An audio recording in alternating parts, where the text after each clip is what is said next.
निरंतर प्रार्थना में उस टॉपिक के लिए बने रहना प्रार्थना को प्रभावशाली करता है। जैसे एक अंधा वर्तमाई था, उसने यीशु को पुकारा, हे दाऊद की संतान मुझ पे दया कर। ओके, कोई रिस्पांस नहीं आया। हे दाऊद की संतान मुझ पे दया कर, कोई रिस्पांस नहीं आया। लोग रोक रहे हैं, उल्टा प्रॉब्लम पड़ रही चिल्लाने से। चेलों ने रोका, लोगों ने रोका, क्यों चुप कर, क्यों गुरु को क्यों चिल्ला रहा है, क्यों भीड़ में तंग कर रहा है, क्यों नाक में दम कर रहा है, क्यों शोर मचा रहा है। उसका हे दाऊद की संतान मुझ पे दया कर, और यीशु रुक गए। हालेलुया। समझ पा रहे हो? समझ आया? तो निरंतर प्रार्थना। हाँ, मेरी तो आवाज नहीं सुने, अगर ये प्रभु हुंदा तो मेरी आवाज नहीं सुन लेंदा। ये चेले अगर सच्चे प्रभु के पीछे चलते होंगे तो मैनू इदा ना रोक दे। बहुत सारे बहाने ला सकता था, बहुत सारी बातें बोल सकता था, पर उसने पुकारता रहा जब तक रिस्पांस नहीं आया। यीशु कहते बालक की रोटी कुत्तों को नहीं दी जाती। वो चुप नहीं होगी, चलो फिर ठीक है ना, सही है नो, वो बोलती गई आगे, प्रभु कुत्ते चूर चार तो खा सकते हैं ना। अनक्लीन औरत, 12 साल से लहू बहने वाली औरत छूना चाहती यीशु के वस्त्र को, पास ही बोल रहे हैं unclean unclean, no no no no no no, touch नहीं करना उसे। नहीं नहीं नहीं नहीं, नहीं, नहीं मैं टच करूंगी उसे, मैं उसे छूऊंगी क्योंकि मेरा विश्वास है, छूते चंगी हो जाऊंगी। बोलती रही और आगे बढ़ती रही, भीड़ में जा जाके आगे बढ़ती रही, निरंतर अपने विश्वास को लेके आगे जाती गई। ऐसा नहीं कि पीछे से विश्वास लेके आए जोश से, नहीं मैं उसके वस्त्र के छू के चंगी हो जाऊंगी। आगे निकल के देखा तो बड़ी भीड़ है, वो रुक नहीं गई अपने विश्वास से, उस भीड़ में ही आगे बढ़ी। कहती उद्दा में मरी हुई यहाँ, कोई नहीं, कुचली गई तो कुचली गई, पर मेरा विश्वास है कि वस्त्र नु छू के चंगा होना, तो मैं अपने विश्वास का कार्य पूरा करूंगी ही करूंगी यीशु के नाम में। कई लोग फेथ रखते हैं पर अपने विश्वास के कार्य को पूरा नहीं करते, विचकार में ही उनका फेथ खत्म हो जाता है। वो धीरज नहीं रखते अपने विश्वास के शब्द पर। जो कुछ आपने विश्वास से अंगीकार किया उसके लिए धीरज रखो, धीरज को काम करना दो अपना, उसके लिए कर्म करो। तो ये आता है कि वो उसने प्रार्थना की। अगर हम पहला राजा उसकी 17 को देखें, इन बातों के बाद उस स्त्री का बेटा घर की जो घर की स्वामिनी थी रोगी हुआ। एक स्त्री का बेटा रोगी हो गया और उसका रोग यहां तक बढ़ गया कि उसका सांस लेना बंद हो गया। तब वह एलिया से कहने लगी, हे परमेश्वर के जन, मेरा तुझसे क्या काम? क्या तू इसलिए मेरे यहां आया है कि मेरे बेटे की मृत्यु का कारण हो और मेरा पाप का स्मरण दिलाए? उसने उससे कहा, अपना बेटा मुझे दे। तब उसने उसकी गोदी से लेकर अटारी पर ले गया और वहां जहां वह स्वयं रहता था और अपनी खाट पर लिटा दिया। और उसने यहोवा को पुकार के कहा, एलिया ने यहोवा को पुकार के कहा, हे परमेश्वर यहोवा, क्या तू इस विधवा का बेटा मार डालकर जिसके यहां मैं टिका हूं इस पर बड़ी विपत्ति ले आया है? तब वह बालक पर 3 बार पसर गया और यहोवा को पुकार के कहा, हे मेरे परमेश्वर यहोवा, इस बालक का प्राण इसमें डाल दे। एलिया की यह बात यहोवा ने सुन ली। जब उसने खींच के प्रार्थना की, खींच के प्रार्थना की, इसका प्राण इसमें डाल दे यहोवा, 3 बार लेट कर उस पर, कि उसको पता है ये टच खुदावन जो मसा तूने मुझे दिया है, ये मसा जो बड़े बड़े अद्भुत काम करता है, अगर मैं इस मसा से इस बच्चे को भी टच करूं, और उसने जो संभव था उसने उसे किया। तब वह बालक पर 3 बार पसर गया और यहोवा को पुकार के कहा, हे परमेश्वर यहोवा, इस बालक का प्राण इसमें फिर से डाल दे। एलिया की यह बात यहोवा ने सुन ली और बालक का प्राण उसमें फिर से आ गया और वह जी उठा। सब बोले आमेन।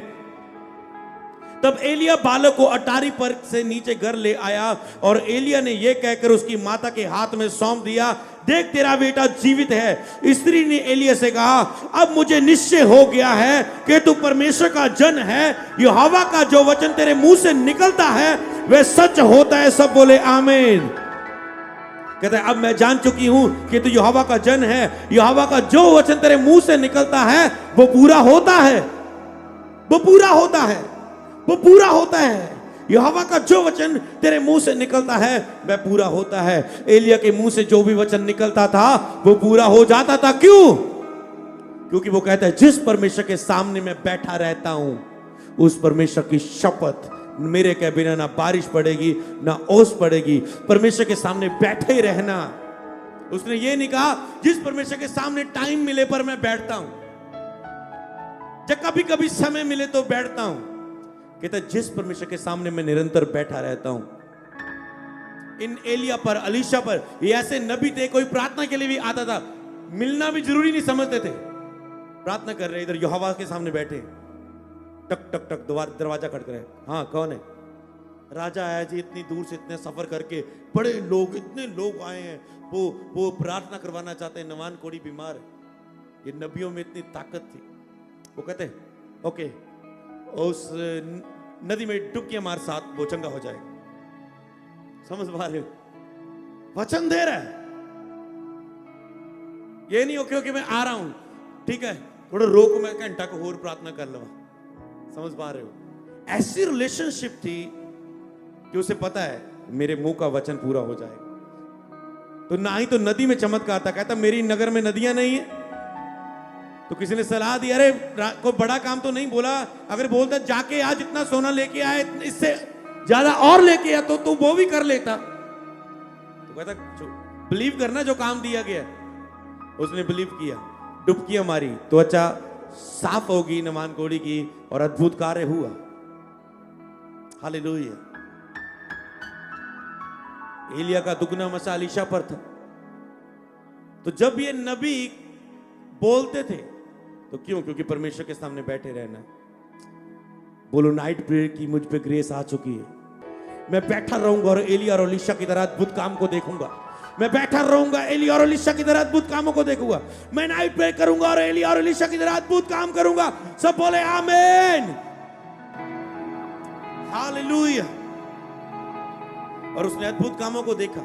मूसा को भी अगर हम देखें, जब तक निर्गमन 17:11 में जब तक मूसा अपना हाथ उठाए रहता तब तो इजरायली प्रबल होते थे, इजराइल प्रबल होता था। परंतु जब वह उसे नीचे करता तब अमेलिक प्रबल होते थे। जब आपके प्रार्थना में हाथ उठे रहते निरंतर, आप प्रबल होते जाते हो प्रभावशाली प्रार्थना के द्वारा। जब जिन हफ्तों, जिन महीनों में आपके प्रार्थना में हाथ नीचे होते जाते हैं, शैतान आप पर प्रबल होता जाता है, आपको रुलाता रहता है। किसका चुनाव करना है आज? आपने चुन लो, किसका चुनाव करना है? हाथ नीचे रखने प्रार्थना में। प्रार्थना करोगे तो हाथ उठोगे ना। नीचे रखने प्रार्थना में हाथ, और शैतान को आप पर अटैक करने देना है, हालातों को अटैक करने देना है, दुश्मनों को अटैक करने देना है, रिश्तेदारों को बोलने देना है। जा अपने हाथों को उठा के सफल होके सबकी बोलती बंद करनी है। ये चुनाव आपका है। हालेलुया। जो नाइट प्रेयर में जाके सबकी बोलती, जो ग्रेस खुदा ने दे दी है, उस ग्रेस के नीचे आके उस कार्य को शुरू करके खुदा के अद्भुत महिमा को देखना है। चुनाव आपका है। और प्रार्थना और निरंतर प्रार्थना में अंतर है। प्रार्थना, अगर मूसा प्रार्थना कर रहा है तो, पर जब प्रार्थना स्टॉप हो रही है उल्टा असर पड़ रहा है, हार रहे हैं लोग। इसका मतलब निरंतर प्रार्थना। हालेलुया। एलिया भी प्रोफेटिक वर्ड के बाद प्रार्थना में लगा रहा, दीन और नम्र होके। तो हर एक जन दीन और नम्र होके, जब जिस भी नबी ने प्रार्थना की, खुदा ने उनकी प्रार्थना का उत्तर दिया। तो अगला पॉइंट, वचनों के साथ प्रार्थना करना प्रार्थना को प्रभावशाली बनाता है। वचनों के साथ प्रार्थना क्या है कि हे परमेश्वर, उसमें आप ऐसे प्रेयर नहीं करते, हे प्रभु ये मेरा काम कब होगा, तू ऐसा क्यों नहीं कर रहा है, तू मुझे पवित्र आत्मा क्यों नहीं दे रहे, कब करेगा मुझे चंगा, मेरी लाइफ में ये ऐसा क्यों हो रहा है, कब होगा मेरी लाइफ में। ये वचनों के बिना प्रार्थना है जो प्रभावशाली नहीं होती। अगर आप कहे प्रभु तेरे वचन में लिखा है कि अंत के दिनों में अपना आत्मा सब नुक्शों पर उंडेल दूंगा, प्रभु आज मैं आत्मा से भरना चाहती हूं, मुझे आत्मा से भर दे। परमेश्वर अपने वायदे को, अपनी वाचा को पूरा कर, अपनी वायदा को, अपनी वाचा को पूरा कर। हे प्रभु तेरे वचन में लिखा है तूने रोटी ली और तोड़ी और कहा ये मेरी देह है जो तुम्हारे लिए तोड़ी जाती है, मेरी याद में ये किया करना।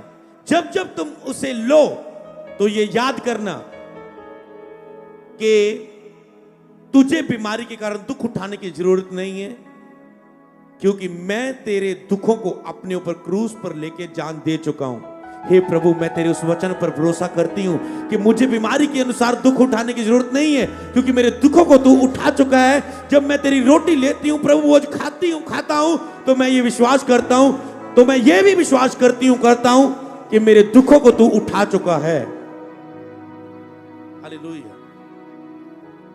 अब कहते हैं, वचन से प्रेरित करते हैं कि यहोवा तू मेरा चरवाहा है, मुझे भरोसा है तू अगर मेरा चरवाहा है, मुझे किसी बलि वस्तु की कमी नहीं होगी। हे परमेश्वर मैं तेरी आवाज सुनना चाहता हूं इस विषय के लिए। तेरे ही वचन में लिखा है मेरी भेड़ मेरा शब्द सुन सकती है और उसे पहचानती और मेरे पीछे चलती है। मुझसे बात कर मेरे परमेश्वर।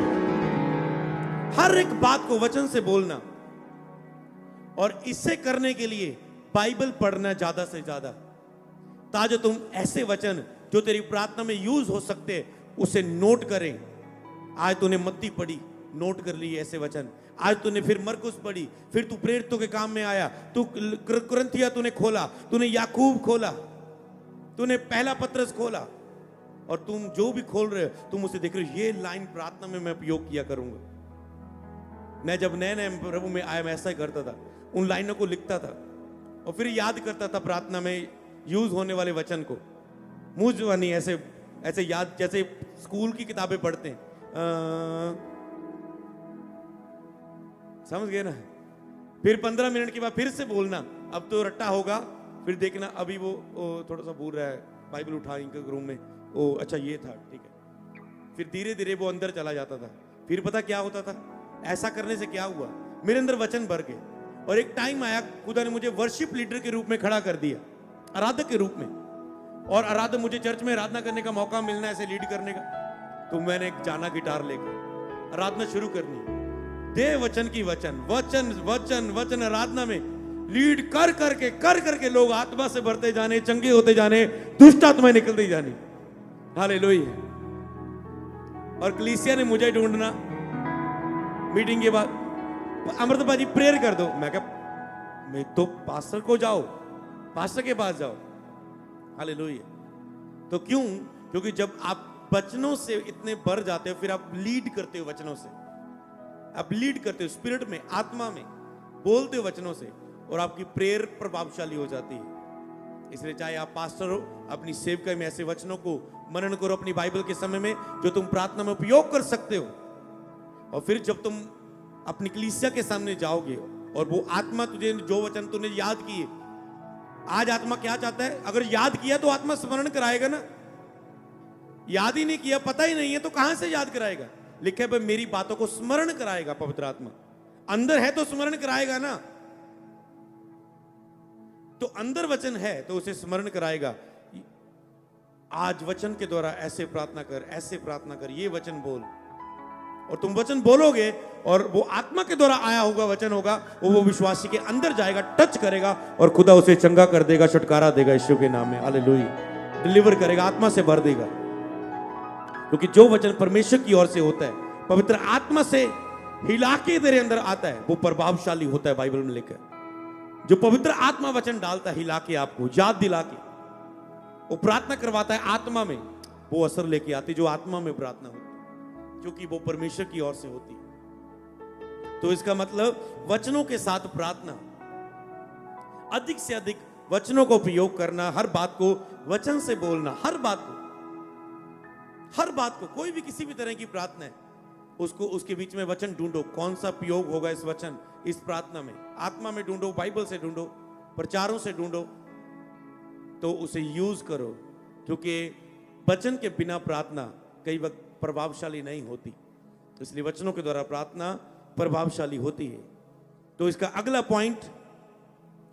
पॉइंट लिखेंगे, आत्मा में प्रार्थना करना प्रभावशाली प्रार्थना होती है। आत्मा से प्रार्थना करना वो प्रभावशाली प्रार्थना होती है। सबको जय मसीह की। मैं जतिन बब्बर और आप देख रहे हैं मसीह परिवार चैनल। जैसे कि आप सब जानते हैं कि मैं इस चैनल पे प्रभु के अलग अलग दासों की वीडियोस डालता हूं, तो अगर आपको हमारा चैनल अच्छा लगता है तो आप इस चैनल को ज़्यादा से ज़्यादा सब्सक्राइब जरूर करें, ताकि आप प्रभु के वचन को सुन सके। वीडियोस को ज़्यादा से ज़्यादा शेयर करें, ताकि जिन लोगों तक वचन नहीं पहुंचा उन तक भी वचन पहुंच सके। सबको जय मसीह की। एक बार मैं आपसे दोबारा कहूँगा कि इस चैनल को सब्सक्राइब जरूर करें और वीडियोस को ज़्यादा से ज़्यादा शेयर करें। जय मसीह की।